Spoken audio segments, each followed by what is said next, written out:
اعوذ باللہ من الشیطان الرجیم بسم اللہ الرحمن الرحیم اللہم صلی علی سیدنا و مولانا محمد النبی الامی الہاشمی جزا اللہ عنا سیدنا و مولانا محمد صلی اللہ علیہ وسلم ما هو اہلہ۔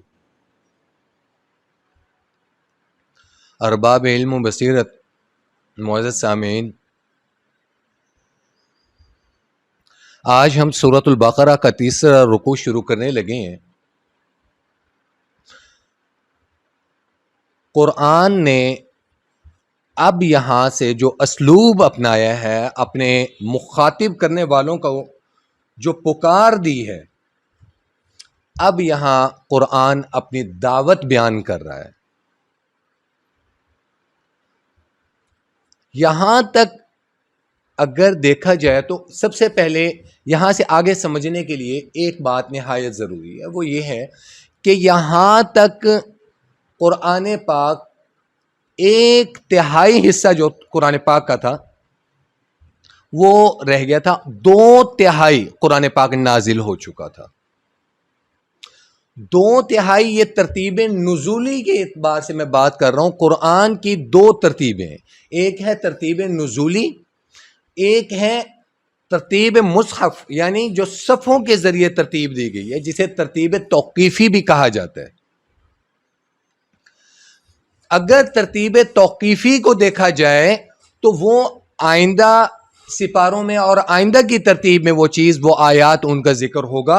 اور اگر نزولی اعتبار سے دیکھا جائے تو قرآن کے پس منظر میں یہ سارا کچھ نازل ہو چکا تھا، جس کا اب اللہ رب العزت کی ذات تذکرہ اب فرما رہے ہیں۔ بے شک سورۃ البقرہ مدنی سورت ہے، لیکن سورۃ البقرہ کے کچھ حصہ، کچھ نزول وہ مکی دور کے ساتھ مماثلت رکھتا ہے۔ اب تیسرے رکوع سے قرآن پاک کا لب لباب کیا ہے، قرآن پاک کا خلاصہ کیا ہے، قرآن پاک کا فلسفہ کیا ہے، قرآن پاک کا موضوع کیا ہے، وہ تیسرے رکوع سے شروع ہوگا۔ بسم اللہ الرحمن الرحیم۔ یا ایہا الناس اعبدوا ربکم الذی خلقکم والذین من قبلکم لعلکم تتقون۔ اے لوگو، اللہ کی بندگی اختیار کرو۔ ربکم الذی، وہ رب، وہ تمہارا رب، الذی خلقکم، جس نے تمہیں پیدا کیا، والذین من قبلکم، تم سے پہلوں کو پیدا کیا، لعلکم تتقون، تاکہ تم اللہ سے ڈرنے والے بن جاؤ، تم متقی بن جاؤ، تم پرہیزگار بن جاؤ۔ ارباب علم و بصیرت، تمام انبیاء اور رسولوں کی دعوت تھی یہی۔ یہ جو آیت آپ کے سامنے ذکر کی ہے، یہ دعوت عام تھی۔ تمام انبیاء اور تمام رسول، انہوں نے دعوت یہی دی ہے، لعلکم تتقون، لعلکم تتقون۔ یا ایہا الناس اعبدوا، یا ایہا الناس اعبدوا۔ اب یہاں پر 2 اسلوب قرآن کے میں آپ سے ذکر کرنے لگا ہوں۔ ایک قرآن کا جو صیغہ خطاب ہے، تمام انبیاء اور رسول جو کہ گزر چکے ہیں، مدنی کریم صلی اللہ تعالی علیہ وسلم سے پہلے جو گزر چکے ہیں، ان کا صیغہ خطاب، ان کا صیغہ اسلوب، ان کا انداز تکلم، انداز دعوت جو ہوتا تھا، وہ ہوتا تھا یا قوم، یا قوم اعبدوا اللہ، اے میری قوم اللہ کی عبادت کرو، لعلکم تتقون۔ ٹھیک ہے۔ اور اسی طریقے سے سورۃ النوح میں حضرت نوح کا انداز تکلم کیا تھا، ان اعبدوا اللہ واتقوہ واطیعون۔ یہ باقی انبیاء کا انداز تکلم آپ کو بتا رہا ہوں۔ اسی طریقے سے سورۃ الاعراف میں، سورۃ الہود میں، یا قوم اعبدوا اللہ ما لکم من الہ غیرہ، یہ حضرت ہود اور باقی نبی ہر رسول اور ہر نبی کا نام لے لے کر ہر کسی کی دعوت کیا تھی، انداز تکلم کیا تھا، یا قوم اعبدوا اللہ، اللہ کی عبادت کرو، ما لکم من الہ غیرہ، اللہ کے علاوہ کوئی معبود نہیں ہے، اللہ کے علاوہ اللہ کا کوئی شریک نہیں ہے۔ اب جب محمد الرسول اللہ صلی اللہ تعالی علیہ وسلم خاتم النبیین بنا کر، امت محمدی کے سردار بنا کر، جد الانبیاء بنا کر اللہ رب العزت کی ذات نے مبعوث فرمایا، تب انداز تکلم قرآن کا بدل گیا۔ اب یہاں پر جو انداز تکلم ہے وہ آفاقی انداز تکلم ہے۔ پورے قرآن میں اللہ رب العزت کی ذات نے جب بھی مخاطب کی ہے، اب یہاں پہ قرآن کا انداز تکلم کیا آیا؟ یا ایہا الناس، اے لوگو۔ اب تمام امت، تمام قومیں، تمام مذاہب جو پچھلی تعلیمات تھیں وہ ختم ہو چکی ہیں، اب امت واحد ہے اور قوم ایک ہے، اور وہ کیا ہے؟ یا ایہا الناس۔ مدنی کریم صلی اللہ تعالی علیہ وسلم اب سارے جہان کے لیے نبی بنا کر بھیجے گئے ہیں، اور آخری نبی بنا کر بھیجے گئے ہیں، خاتم النبیین بنا کر بھیجے گئے ہیں، ختم نبوت کی مہر لگ گئی ہے، اینڈ۔ اب اس کے بعد جو بھی ہے وہ کذب ہے، کاذب ہے، کذاب ہے، ملعون ہے۔ یہاں پر اسلوب کیا ہے؟ وہ آفاق، اجتماعی، یا ایہا الناس۔ اب قرآن کا دوسرا اسلوب کیا ہے؟ ایکچولی اگر دیکھا جائے تو یہاں پر اللہ رب العزت کی ذات جو انبیاء اور رسول تعلیمات دیتے رہے ہیں اللہ رب العزت کی ذات کے لیے، وہ اللہ نے خود ڈیفائن کر دی ہے۔ وہ کیا ہے؟ وَمَا خَلَقْتُ الْجِنَّ وَالْإِنسَ إِلَّا لِيَعْبُدُونَ، کہ ہم نے جن و انس کو پیدا کیا ہے اس لیے کہ وہ میری عبادت کریں۔ اللہ کی مخلوق، اللہ نے قومیں بنائی، انسان بنایا، ان کے بنانے کا مقصد کیا تھا؟ وَمَا خَلَقْتُ الْجِنَّ وَالْإِنسَ إِلَّا لِيَعْبُدُونَ۔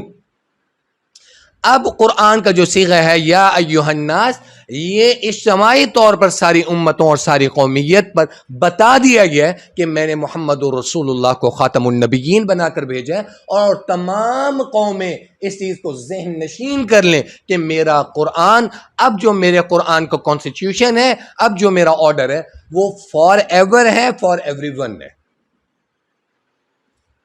الذی خلقکم والذین من قبلکم، خواہ وہ تم سے پہلے پیدا کیے گئے تھے یا تمہیں پیدا کیا ہے، میرا قرآن کا جو دستور ہے، میرے قرآن کا جو منشور ہے، وہ تم سب کے لیے ہے۔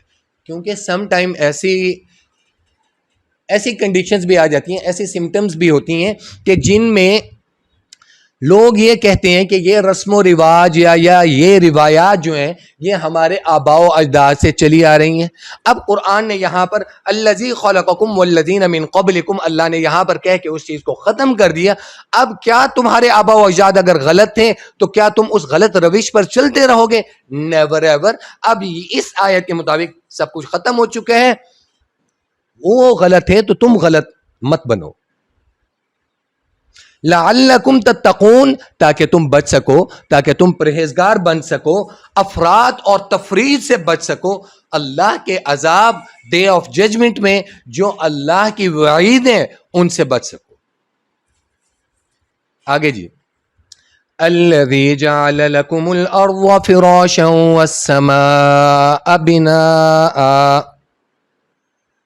جس نے تمہارے لیے زمین کو بچھایا، والسماء بناء، اور آسمانوں کو چھت بنا دیا، وانزل من السماء ماء، اور آسمان سے پانی نازل کیا۔ اب یہاں اللہ اپنی صفات کا ذکر کر رہا ہے۔ پہلے ربوبیت، اپنی الوہیت کا ذکر کیا، اب یہاں پہ اپنی صفات کا ذکر کر کے اپنا تعارف کروا رہا ہے، اپنے انعام و اکرام کا، مؤمن اور مومن ہونے کا اللہ اپنی بادشاہت بتا رہا ہے کہ واٹ کین آئی ڈو، میں وہ کر سکتا ہوں کہ جو دنیا میں کوئی اور نہیں کر سکتا۔ کیا اللہ رب العزت کے علاوہ کوئی اور دنیا میں موجود ہے جو آسمانوں کو کھڑا کر سکے، آسمان سے بارش برسا سکے؟ Never ever. فأخرج به من الثمرات رزقا لكم، اور پھر اسی پانی کے ذریعے زمین سے طرح طرح کی پیداوار اللہ نے تمہارے لیے رزق کے طور پر پیدا فرما دی. فلا تجعلوا للہ اندادا وانتم تعلمون، تو ہرگز اللہ کے مد مقابل نہ ٹھہراؤ جان بوجھ کر. اب بیسیکلی آپ دیکھا جائیں کہ اللہ رب العزت کی ذات کو چاہے کافر ہے، چاہے مومن ہے، چاہے مشرک ہے، دنیا کے کسی بھی مذہب کا اٹھا کر آپ دیکھ لیں، وہ اللہ کے وجود کا منکر نہیں ہے. ہاں، اس نے اوتار اپنے بنا رکھے ہیں. ارباب علم و بصیرت مشرکین مکہ بھی اللہ کی ربوبیت اور اللہ کی الوہیت کے منکر نہیں تھے. وہ مانتے تھے کہ اللہ ہے، وہ مانتے تھے کعبۃ اللہ اللہ کا گھر ہے، وہ مانتے تھے کہ اللہ رب العزت کی ذات جو ہے وہ ابراہیم خلیل اللہ اور اسماعیل ذبیح اللہ کے اللہ ہیں، اللہ ایگزسٹ کرتے ہیں. لیکن یہ جو ہمارے دیوتا دیوتیاں ہیں، یہ ہمارے بت ہیں، یا جن کی ہم پوجا کرتے ہیں، یہ لات منات عزا جن کے نام ہیں، یہ اللہ کے اوتار ہیں معاذ اللہ، اور یہ اللہ کی طرف سے ہم نے ان کی شبیہیں بنا رکھی ہیں. یہ اللہ کی معاذ اللہ اللہ کی بیٹی ہیں. لہٰذا یہ اللہ کے ہاں بہت مقبول ہیں اور یہ اللہ کے ہاں بہت پسندیدہ ہیں، یہ اللہ کے بہت زیادہ اولیاء ہیں. تو ہم نے ان کی شکلیں بنا رکھی ہیں تاکہ اللہ کے حضور یہ ہماری سفارش کریں گے اور اللہ قبول فرمائیں گے. لیکن منکر وہ اللہ کی ذات، اللہ کی الوہیت کے، اللہ کی ربوبیت کے، اللہ کے وجود کے اور اللہ کے اللہ ہونے کے، اللہ کے خدا ہونے کے منکر وہ بھی نہیں تھے. اب یہاں پر یہ بات عقیدے کی ہے، اور لفظ استعمال ہوا اندادا. اندادا ند کی جمع ہے، اور ند کے معنی ہے عربی میں مد مقابل آنا. میں نے ابھی جیسے آپ کے سامنے عرض کیا ہے کہ بات عقیدے کی آ گئی ہے. اب اندادا یہ ند مد مقابل، اندادا اللہ کے مقابل تم کھڑا کر رہے ہو. وَأَنْتُمْ تَعْلَمُونَ، جاننے کے باوجود بھی، پتہ ہونے کے باوجود بھی. اب عقیدہ آپ نے اکثر جمعے کے خطبے میں بھی سنا ہوگا، لا ضد لہ ولا ند لہ. خطیب پڑھتے ہیں. حضرت عبداللہ بن مسعود رضی اللہ تعالیٰ عنہ سے روایت ہے کہ اللہ کے نزدیک ہم نے رسول اللہ صلی اللہ تعالیٰ علیہ وسلم سے پوچھا، اللہ کے نزدیک سب سے بڑا گناہ کون سا ہے؟ تو رسول اللہ صلی اللہ تعالیٰ علیہ وسلم نے فرمایا، ان تجعل للہ ندا وہو خلقک، اللہ کے مد مقابل کسی کو ٹھہرا دینا حالانکہ آپ کو پیدا کرنے والا ہی اللہ ہے. یہ سب سے بڑا گناہ ہے. حضرت لقمان نے اپنے بیٹے سے کہا تھا، ان الشرک لظلم عظیم، اللہ کی صفات میں یا اللہ کی شان میں کسی کو کھڑا کر دینا سب سے بڑا گناہ عظیم ہے، گناہ کبیرہ ہے. اسی طریقے سے ایک صحابی رسول اللہ صلی اللہ تعالی علیہ وسلم کی خدمت میں موجود تھے، اور محبت میں، معاذ اللہ یہ نہیں کہ صحابی نے شرک کی بنیاد پہ کہا تھا، رسول اللہ صلی اللہ تعالی علیہ وسلم کی محبت میں ارشاد فرمایا، ما شاء اللہ وما شئت، جیسا اللہ چاہے یا جیسا آپ چاہیں. انسان محبت میں کہہ دیتا ہے نا، اپنے بیوی بچوں سے کہہ دیتا ہے، ماں باپ سے کہہ دیتا ہے، یا انسان جس سے سب سے زیادہ محبت کرتا ہے اس سے کہہ دیتا ہے جیسا آپ چاہیں. ادب، اکرام اور تکریم کے لہجے میں صحابی نے کہا تھا. تو ایک قدم مدنی کریم صلی اللہ تعالی علیہ وسلم غصے میں آ گئے اور جھٹک کر ان کو منع کیا اور کہا، ما شاء اللہ وما شئت، یہ الفاظ تم میرے لیے استعمال کرتے ہو، اجعلتنی للہ ندا ما شاء اللہ وحدہ، یہ جاننے کے باوجود کہ اللہ وحدہ لا شریک ہے، جو اللہ چاہے گا وہی ہوگا، کیا تم نے مجھے اللہ کے مد مقابل کھڑا کر دیا؟ اب یہاں پر ایک اہم ترین نقطہ جس کو اگر میں ذکر کروں تو لوگ کہیں گے کہ جی یہ اختلافی بات کر رہے ہیں. میرا بات کرنا اختلافی یا کسی کے عقائد کو یا کسی کے مسلک کو ہٹ کرنا نہیں ہے. میں قرآن کی تفسیر قرآن کے مطابق یا قرآن کی تفسیر حدیث کے مطابق آپ کے سامنے رکھنے لگا ہوں.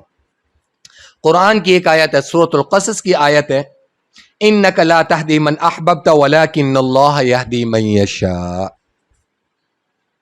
اے میرے حبیب، اے مدنی کریم صلی اللہ تعالی علیہ وسلم، اے نبی کریم صلی اللہ تعالی علیہ وسلم، آپ جسے چاہیں آپ اسے ہدایت نہیں دے سکتے سوائے اس کے کہ جسے اللہ چاہے. معززین، اگر ہدایت کا معاملہ رسول اللہ صلی اللہ تعالی علیہ وسلم کے بس میں ہوتا تو کیا ابو جہل اور ابو لہب ایمان نہ لا چکے ہوتے؟ اگر ہدایت کا معاملہ رسول اللہ صلی اللہ تعالی علیہ وسلم کا ذاتی اختیار ہوتا تو رسول اللہ صلی اللہ تعالی علیہ وسلم نے اللہ رب العزت کی ذات سے 2 عمر مانگے تھے کہ یا اللہ، یا تو عمر بن ہشام کو ایمان کی دولت نصیب فرما یا عمر بن خطاب کو. عمر بن ہشام جسے ابو جہل کہتے ہیں، اور عمر بن خطاب سیدنا فاروق اعظم حضرت عمر بن خطاب رضی اللہ تعالی عنہ. ہدایت اللہ کی مرضی سے، اللہ کی خشیت اور اللہ کی رضا سے حاصل ہوتی ہے. نبی بھی اس معاملے میں بے بس ہے. ہاں، نبی اللہ کے حضور دعا ضرور کر سکتے ہیں. وَإِن كُنتُمْ فِي رَيْبٍ مِّمَّا نَزَّلْنَا عَلَىٰ عَبْدِنَا، اور اگر تم واقعتاً اس بات میں شک و شبہ میں ہو جو ہم نے اتارا ہے اپنے بندے پر، قرآن کے بارے میں کہا جا رہا ہے جو ہم نے قرآن کو نازل کی ہے، فَأْتُوا بِسُورَةٍ مِّن مِّثْلِهِ، اس کے مقابل میں کوئی ایک سورت بنا کر لے آؤ. اب اللہ رب العزت کی ذات نے انسانوں کو چیلنج دی ہے، اور چیلنج ان کو دی ہے جو منکرین قرآن ہیں، جو اس چیز پہ گمان کرتے تھے کہ قرآن نعوذ باللہ اللہ کی کتاب نہیں ہے، یہ ایک جادو ہے، اور رسول اللہ صلی اللہ تعالی علیہ وسلم سے منسوب کرتے تھے کہ یہ ان کا کلام ہے. ارباب علم و بصیرت، اللہ رب العزت کی ذات نے قرآن پاک میں 5 ایسے مقامات ہیں جہاں پر اس چیلنج کو دہرایا ہے. 5 چیلنج اللہ نے مکی دور میں دی ہیں، 4 چیلنج اللہ نے مکی دور میں دی ہیں، اور ایک چیلنج سورۃ البقرہ میں مدنی دور میں دی ہے. اور جو مدنی دور کا چیلنج دیا، پھر اللہ نے اس چیلنج کو اس طرح چیلنج دی ہے کہ اللہ رب العزت کی ذات نے کہا کہ فَإِن لَّمْ تَفْعَلُوا وَلَن تَفْعَلُوا، کہ تم یہ کام کر سکو، ہرگز نہیں کر سکو گے. اس کی مثال اس طرح ہے کہ میں آپ کو کوئی کسوٹی دیتا ہوں یا میں آپ کو کوئی سوال دیتا ہوں، اور مجھے پتہ ہے کہ چلے میں کہتا ہوں مبین صاحب آپ یہ سوال کریں، اس سوال کو سولو کریں، آپ اس سوال کو حل کریں، اور یہ جاننے کے باوجود بھی کہ مبین صاحب کی جو فیلڈ ہے وہ تو آئی ٹی کی فیلڈ ہے، مبین صاحب کی فیلڈ کمپیوٹر سائنسز کی فیلڈ ہے. اب میں اٹھا کر فقہ کا یا عربی لغت کا یا تفسیر کا یا حدیث کا سوال اٹھا کر دے دوں، اور میں کہوں کہ مبین صاحب ڈیم کیئر کے آپ UK سے پڑھے ہوئے ہیں، آپ امریکہ سے پڑھے ہوئے ہیں، آپ جہاں مرضی سے پڑھے ہوئے ہیں، آپ نہیں کر سکتے. میرا یہ جو چیلنج ہے، یہ چیلنج پھر بھی رد ہو سکتا ہے، باطل ہے، انسان کو چیلنج دے رہا ہے. لیکن اللہ کا چیلنج کیا ہے؟ اللہ نے کہا ٹھیک ہے، فَأْتُوا بِسُورَةٍ مِّن مِّثْلِهِ، اس کے مد مقابل کوئی ایک سورت ہی بنا کر لے آؤ. اب 5 مقامات میں سورۃ الطور آیت نمبر 33-34 میں اللہ نے چیلنج دیا، سورۃ البنی اسرائیل میں اللہ نے چیلنج دیا، سورۃ الہود میں چیلنج دیا، سورۃ الینس میں اللہ نے چیلنج دیا. یہ 4 مقام مکی دور کے چیلنج ہیں.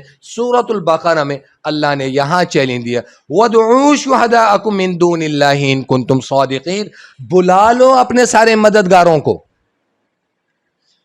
جو تمہارا مددگار ہے ان کو بلا لو، ان سے بھی کہو فَأْتُوا بِسُورَةٍ مِّن مِّثْلِهِ، اس کی مقابل کوئی ایک سورت بنا کر لے کر آؤ. عرب کا دستور تھا، اہل عرب یہ سمجھتے تھے، اور اہل عرب جو تھے وہ اپنے علاوہ باقی سب کو اجمی سمجھتے تھے. وہ اپنے علاوہ یہ سمجھتے تھے کہ صرف فصاحت اور بلاغت، نو ڈاؤٹ عرب پہ اینڈ ہے. عرب سے زیادہ، عربی زبان سے زیادہ فصیح اور بلیغ زبان کوئی نہیں ہے. لیکن عرب بھی یہ چیز سمجھتے تھے کہ جو شعراء ہوتے ہیں، شاعر حضرات ہوتے ہیں، ان کے پاس نہ مخصوص کچھ جنات ہوتے ہیں، موکلات ہوتے ہیں، جو ان کو ہے نا شعر بنا بنا کر دیتے ہیں، اور ان کے اوپر نہ شعر نازل ہوتے ہیں، لہذا ورنہ عام آدمی تو وہ ان کے نزدیک یہ تھا کہ عام آدمی تو شعر کہہ ہی نہیں سکتا. تو اللہ رب العزت نے ان کو مخاطب کر کے کہا وَادْعُوا شُهَدَاءَكُم مِّن دُونِ اللَّهِ، ان کو بھی دعوت دو، ان کو بھی بلاؤ، اور اپنے سارے مددگاروں کو بلا لو، من دون اللہ، اللہ کے مقابلے میں. اور اللہ کے مقابلے میں کیا تھا؟ فَأْتُوا بِصُورَةٍ مِّن مِّثْلِهِ، چیلنج یہ تھا کہ اس کے مد مقابل کوئی صورت بنا کر لاؤ، ان کنتم صادقین، اگر تم سچے ہو. پھر آگے کیا فرما دیا؟ فَإِن لَّمْ تَفْعَلُوا وَلَن تَفْعَلُوا. اب یہاں پر اللہ نے جو چیلنج دی ہے، اور کیسا تحدی طور پر اللہ نے چیلنج دی ہے، اور ایسا چیلنج دیا کہ اللہ نے اس چیلنج کو خود رد کی ہے کہ تم ہرگز نہ کر سکو گے. اول پہلے کیا کہا؟ فَإِن لَّمْ تَفْعَلُوا، تم نہیں کر سکو گے، وَلَن تَفْعَلُوا، تم ہرگز نہیں کر سکو گے. فَاتَّقُوا النَّارَ الَّتِي وَقُودُهَا النَّاسُ وَالْحِجَارَةُ. نہ، اور اگر تم نہیں کر سکتے تو پھر بچو، فَاتَّقُوا، بچو، نَارَ الَّتِي، اس آگ سے، وقودها الناس والحجارہ، جس کا ایندھن انسان اور پتھر ہے.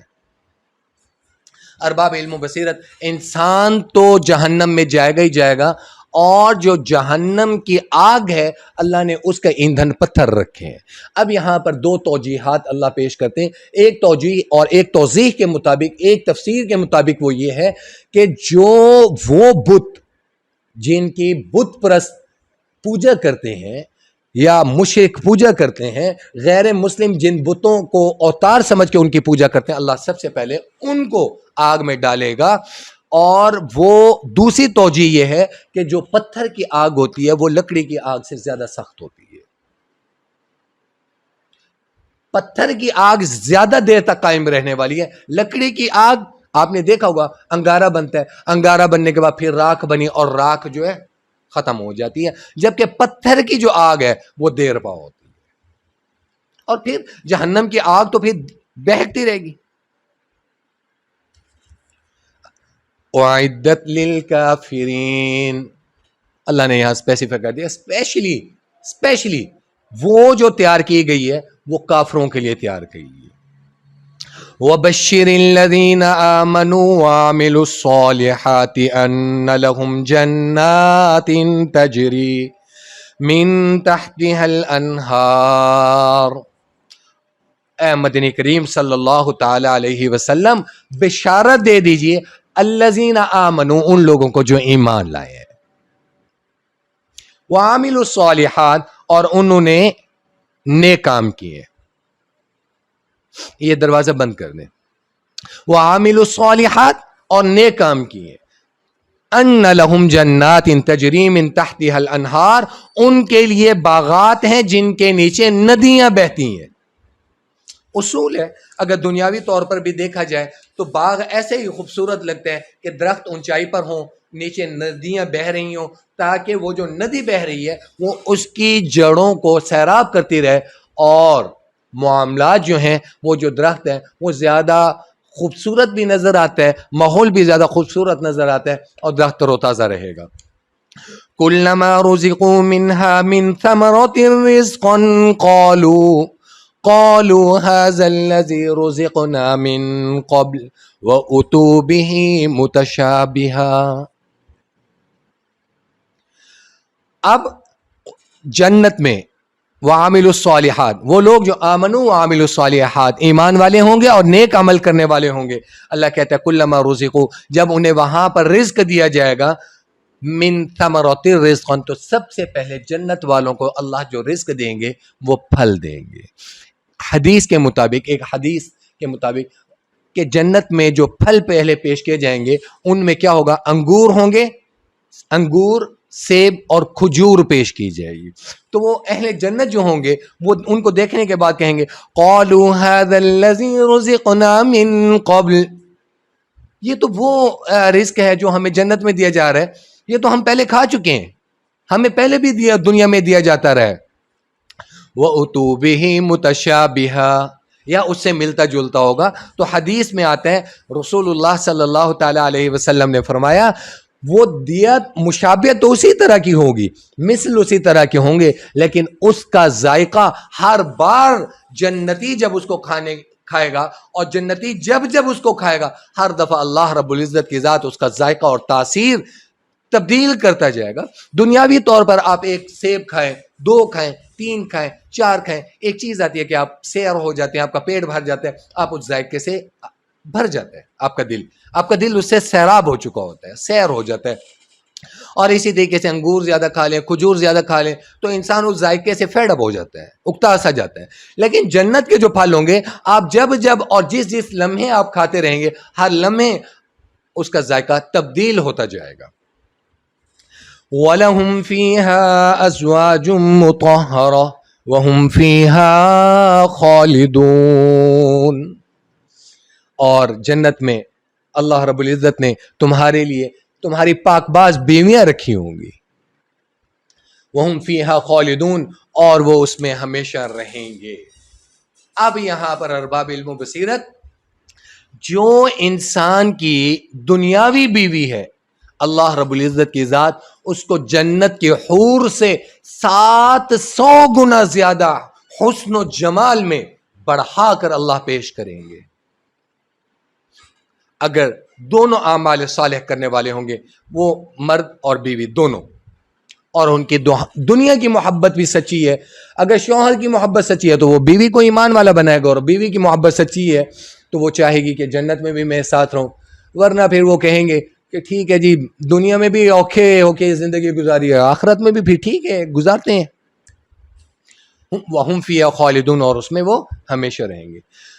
اب اگلی آیت، ان اللہ لا يستحی ان يضرب مثلا ما بعوضة فما فوقها. یقیناً اللہ نہیں شرماتا کہ بیان کرے کہ کوئی مثال مکھی کی ہو چاہے مچھر کی ہو یا اس سے بڑھ کر ہو. اب اللہ رب العزت کی ذات نے یہاں پر جو مخاطب ہے وہ ابھی تک اس چیلنج کو، اس آیت کا جو چیلنج ہے یا اس آیت کا جو شان نزول ہے وہ اس کے ساتھ ہے جو ابھی تھوڑی دیر پہلے میں نے آپ سے ذکر کی ہے. فَأْتُوا بِسُورَةٍ مِّن مِّثْلِهِ، اللہ نے کہا اس کی مثل کوئی صورت مجھے بنا کر دکھاؤ. اب یہاں پر اللہ نے کہا ہے کہ اگر ان کے بس میں یہ نہیں ہے تو اللہ یہ نہیں شرماتا، اللہ مکھی اور مچھر کی مثال بھی دیتا ہے.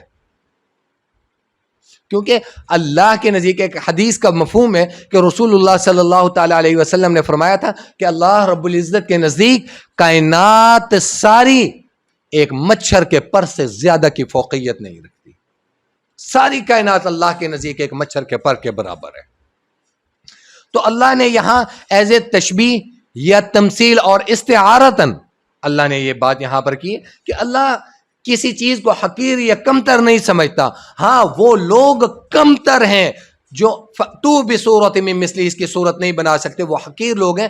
اللہ نے مکھی سے کہا کہ وہ مکھی، یہ مثال مکھی کی ان کے لیے دی ہے کیونکہ مکھی، قرآن کا اسلوب بہت اونچا ہے، قرآن بنانے والا بہت اونچا ہے، قرآن کا متکلم بہت اونچا ہے، اور قرآن بنانے والا اس سے اونچا ہے. تو پھر جس کا بنانے والا اتنا اونچا ہو تو وہ چھوٹی مثال نہیں دیا کرتا. اس کی دنیاوی طور پر میں آپ کو مثال دیتا ہوں. آپ کی بیوی نے گھر میں کھانا بنایا، آپ نے عیب نکالنا شروع کر دی. اس نے پھر کوشش کی، بہت اچھا کھانا بنایا، آپ نے پھر عیب نکالنا شروع کر دی. پھر اچھا کھانا بنایا، آپ نے پھر عیب نکالنا شروع کر دی. اور ایک دن اس اللہ کی بندی نے کیا کام کیا، اس نے سارا ٹین ڈبہ اٹھا کے آپ کے سامنے رکھ دیا. اس نے کہا جی پکڑو اب خود بناؤ، اب ذرا آپ بھی تو بنائیں. یا اس کی دوسری مثال آپ دیکھ لیں، بہت اچھی پینٹنگ بنی ہوئی ہے، اس کے اندر عیب تراشنے والے اور نقص نکالنے والوں نے نقص نکالنا شروع کر دیا. اس پینٹنگ کے اندر، اس کی کلرنگ کے اندر، اس کے ڈیزائنز کے اندر انہوں نے نقص نکالنا شروع کر دیے. جو پینٹر تھا وہ بیچارہ فیڈ اپ ہوا، اس نے اٹھایا برش، اس نے کہا جی حضور میں تو ناقص ہوں، آپ بنا کر دکھا دیں. اب وہاں پہ عقل ہاتھ میں آ گئی. اوہو کہ اب کیا ہوگا. اللہ اس سے بڑی مثالیں بھی دی ہیں اور کم سے کم تر کی مثال بھی اللہ رب العزت کی ذات نے یہاں پر دی ہے بعوضہ مکھی کو کہتے ہیں. فَأَمَّا الَّذِينَ آمَنُوا فَيَعْلَمُونَ أَنَّهُ الْحَقُّ مِنْ رَبِّهِمْ، تو جو لوگ صاحب ایمان ہیں وہ جانتے ہیں یہ یقیناً حق ہے ان کی رب کی طرف سے. قرآن پاک کے بارے میں. وَأَمَّا الَّذِينَ كَفَرُوا فَيَقُولُونَ مَاذَا أَرَادَ اللَّهُ بِهَذَا مَثَلًا، اور جنہوں نے کفر کیا سو وہ کہتے ہیں فَيَقُولُونَ، پس وہ کہتے ہیں کہ کیا مطلب تھا تمہارا اللہ کا اس مثال دینے سے. یعنی اللہ تو بہت اعلیٰ ہے تمہارا، قرآن بھی اسی نے وہ پیدا کیا، تو پھر اللہ نے یہ مثال کیوں دی، اتنی چھوٹی حقیر مکھی کی مثال کیوں دی. اب اللہ رب العزت کیا کہتے ہیں، یضل بہ کثیرا ویہدی بہ کثیرا. اللہ رب العزت کی ذات اتنی چھوٹی مثال دے کر بہت سے لوگوں کو گمراہ بھی کرتا ہے اور بہت سے لوگوں کو ہدایت بھی دیتا ہے. کیوں؟ ہدایت اور بے راہ روی یہ انسان کی سبجیکٹو کنڈیشنز پر ہے. اللہ نے سب سے پہلے کافروں کے بارے میں بتایا، پھر اللہ نے منافقین کی صفات بتائیں، پھر اللہ نے اہل ایمان کی صفات بتائیں، پھر اللہ نے اپنی ربوبیت بتائی. یہ میں سورۃ البقرہ کے شروع سے اب تک کا بتا رہا ہوں. پھر اللہ نے ایمان والوں پر اور نیک عمل کرنے والوں پر انعام و اکرام بتا دیا، پھر قرآن کی حقانیت بھی بتا دی. پھر اللہ نے کیا کہا، یضل بہ کثیرا ویہدی بہ کثیرا، اسی سے میں بہتوں کو ہدایت بھی دیتا ہوں اور اسی سے بہتوں کو گمراہ بھی کرتا ہوں. اب یہ ہدایت جو ہے یہ سبجیکٹو کنڈیشن، انسان کی سبجیکٹو کنڈیشنز ہے. ٹھیک ہے، انسان کے دل میں اگر ہدایت ہے، انسان کا دل پاک ہے، انسان کی نیت پاک ہے، انسان کا دماغ، انسان کی سوچ پاک ہے، تو وہ ہدایت کی طرف جائے گا. اور ہدایت کون سی ہوگی؟ اہدنا الصراط المستقیم والی. وما یضل بہ الا الفاسقین، اللہ گمراہ نہیں کرتا ہر کسی کو. یہ نہیں کہ اب وہ جی اللہ نے تو خود کہہ دیا تھا یضل بہ کثیرا، اللہ بہتوں کو گمراہ کرتا ہے. اللہ کہتا ہے نہیں، یضل بہ وما یضل بہ الا الفاسقین. اللہ کو پتہ ہے یہ فاسق ہے، یہ فاجر ہے، یہ منافق ہے، اس نے ہدایت کی طرف نہیں آنا، تو پھر اللہ کہتا ہے پڑے رہو اپنی گمراہی.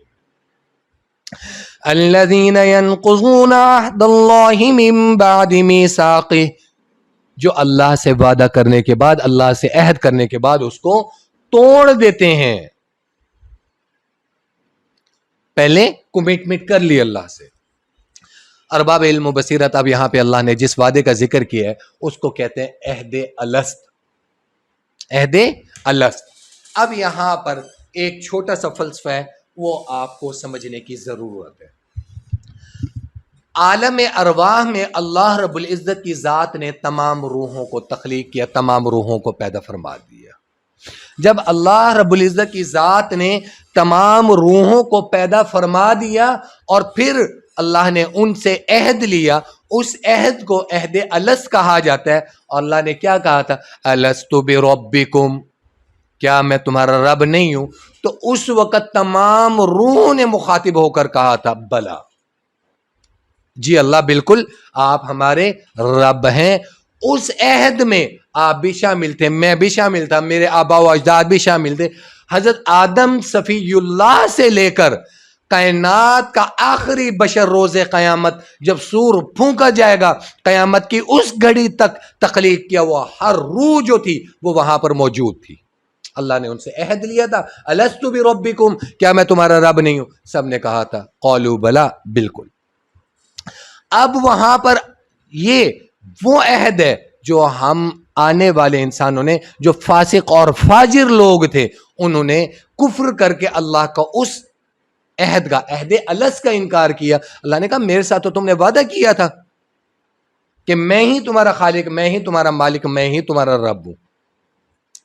اور اسی چیز کو اگر آگے تھوڑا سا بڑھایا جائے تو لوگوں نے اگر عہد کیا ہے، اپنے رب ہونے کو کہا ہے، تو وہ ملوکیت کے اعتبار سے کیا ہو یا ملکیت کے اعتبار سے کیا ہو، پاپولر آف سوورنٹی کے اعتبار سے کیا ہو، یا سوورنٹی جو ہے وہ صرف اللہ کی ذات کو حاصل ہے.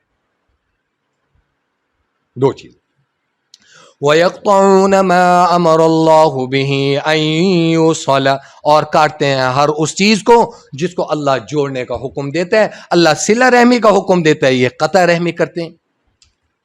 بھائی بھائی کا مخالف ہوا پھر رہے ہیں مال و دولت کے پیچھے، زر زن زمین، اس نے رشتوں کو اور اللہ کے حکم کو پامال کر دی ہے۔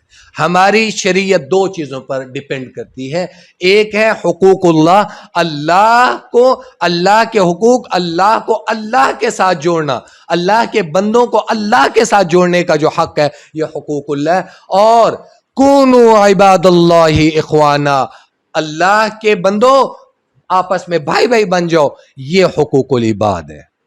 بندوں کو بندوں کے ساتھ جوڑنا جو ہے یہ حقوق العباد کہلاتا ہے، لیکن ہم یہ بھی توڑتے ہیں اور پہلا عہد بھی توڑ چکے ہیں۔ وَيُفْسِدُونَ فِي الْأَرْضِ، اور زمین میں فساد برپا کرتے ہیں۔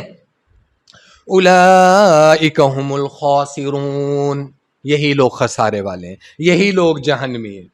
کیف تکفرون باللہ وکنتم امواتا فاحیاکم، تم کیسے کفر کر لیتے ہو اللہ کے حالانکہ تم تو مردہ تھے، پھر اللہ نے تمہیں زندہ کیا۔ ارباب علم و بصیرت، عہد الست کے بعد تمام روحوں سے اللہ نے جب وعدہ لے لیا تھا تو وعدہ لینے کے بعد اللہ نے ان سب کو سلا دیا تھا، پھر جب ان کا ٹائم آیا اللہ نے ان کی تخلیق کی، پھر اللہ نے ان کو زندہ کیا۔ اسی چیز کی طرف اللہ اشارہ کر کے کہتے ہیں کیف تکفرون، تم کیسے کفر کر سکتے ہو باللہ، اللہ کا، وکنتم امواتا فاحیاکم، تم تو مردہ تھے پھر اللہ نے تمہیں زندہ کیا۔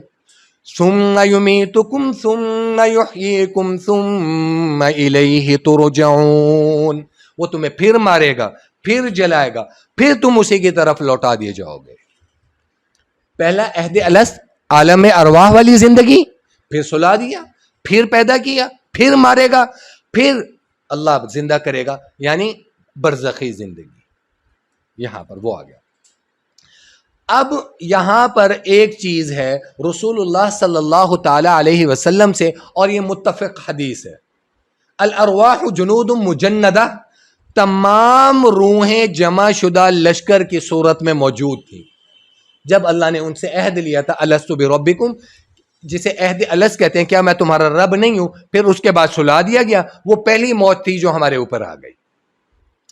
آپ جانتے ہیں مردے کو مردہ معدوم نہیں ہوتا، مردہ معدوم نہیں ہوتا، وہ ایک طرح کا سویا ہوا ہوتا ہے۔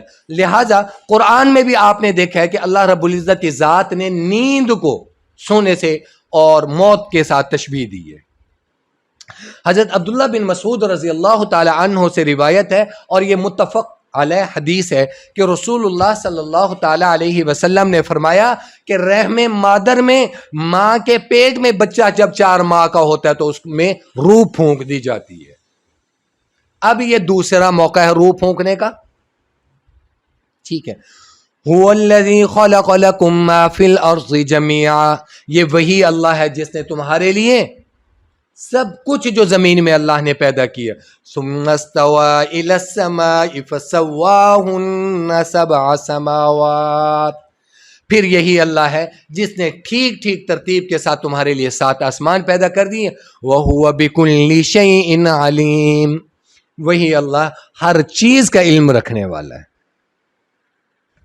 یہاں پر تیسرا رکوع سماعت کیا آپ لوگوں نے، تیسرا رکوع مکمل ہوا۔ اللہ رب العزت کے حضور دعا ہے کہ اللہ رب العزت جو کہا ہے اللہ پاک اپنی بارگاہ میں قبول فرمائے اور ہمارے لیے صدقہ جاریہ بنائے اس کو، اور اللہ رب العزت کی ذات دنیا آخرت کی کامیابیاں مقدر فرمائے، ایمان والی زندگی اور خاتمہ بالخیر نصیب فرمائے۔